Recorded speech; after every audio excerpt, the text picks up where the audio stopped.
પ્રણામ. આવો બ્રાન્ડની જર્ની શરૂઆત કરીએ.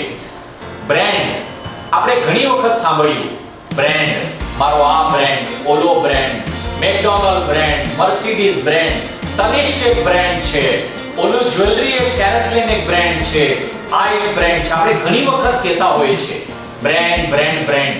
પણ બ્રાન્ડ છે શું? મારા તજુર્બાથી અગર હું કહું, અને મેં જેટલી પણ કિતાબો વાંચી અને જેટલા ગુરુઓ સાથે મેં મારી 17 વર્ષની જર્નીમાં કામ કર્યું છે, એમાં હું કહી શકું કે બ્રાન્ડ એક વચન છે, એક પ્રોમિસ છે જે તમે તમારા કસ્ટમર્સને આપો છો. એક વચન. શું છે આ વચન? અને જ્વેલરી ઇન્ડસ્ટ્રીમાં અગર તમે બ્રાન્ડ એક પ્રોમિસ કહેતા હો તો શું હોવું જોઈએ આ એક વચન? ઘણા બધા જ્વેલર માટે ઘણી બધી અલગ અલગ પરિભાષા છે વચનની, બ્રાન્ડની. જ્વેલરી ઇન્ડસ્ટ્રીમાં એવા ઘણા બધા એટ્રીબ્યુટ્સ, ઘણા બધા એવા પાસાઓ છે જેનાથી તમારા બ્રાન્ડના પ્રોમિસને, વચનને ડિફાઇન કરી શકો છો. એક તમે એમ કહી શકો છો કે અમારો પેઢીઓનો વિશ્વાસ છે.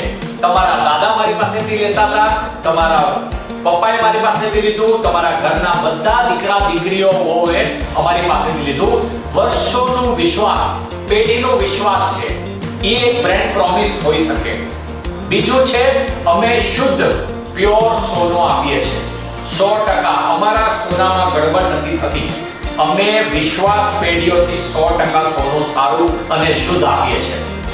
ત્રીજી વસ્તુ કહી શકો છો કે મારી પાસે ખૂબ સ્ટોક છે. તમે સવારથી લઈને સાંજ સુધી મારા શોરૂમમાં બેસતો, તમને હું 5000 નેકલેસ દેખાડી દઈશ, 25000 ઇયરિંગ દેખાડી દઈશ, એટલા બધા બેંગલ્સ દેખાડી દઈશ. તમે એમ કહી શકો કે મારા જેટલી વેરાયટી માર્કેટમાં કોઈ આપી જ ના શકે, એટલી બધી વેરાયટી. તમે થાકી જશો પણ વેરાયટી ખતમ નહીં થાય. ચોથું તમે કહી શકો કે મારી પાસે ડિઝાઇનર વેર મળે. ભલે હું તમને 6 જ પીસ દેખાડીશ કે 3 જ પીસ દેખાડીશ કે 12 જ પીસ દેખાડીશ, કેટલા પણ પીસ, મારી પાસે ક્વોન્ટિટીની આશા નથી, પણ ડિઝાઇનિંગની આશા છે. ડિઝાઇન લેવી હોય ને તો મારી પાસે આવો. ઈ પણ એક બ્રાન્ડ પ્રોમિસ હોઈ શકે તમારું.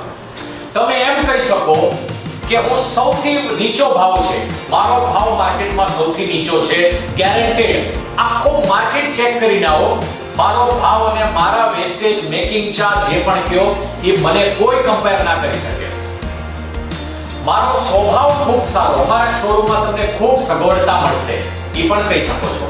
ઘણી બધી એવા એટ્રીબ્યુટ્સ છે જેનાથી તમારા બ્રાન્ડના પ્રોમિસને તમે ડિફાઇન કરી શકો.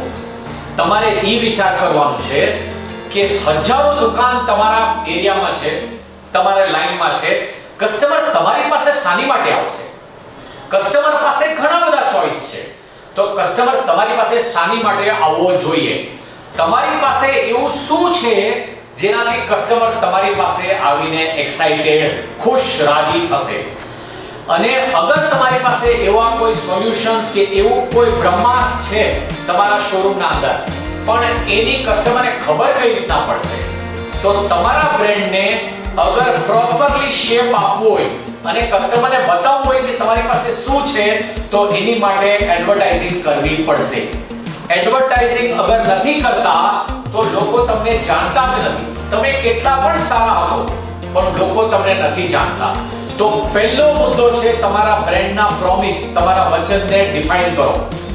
બીજો મુદ્દો છે હવે એડવર્ટાઇઝમેન્ટ કેવી રીતના કરવી, એ હું તમને બતાવીશ મારા આગલા વિડીયોમાં. Thank you.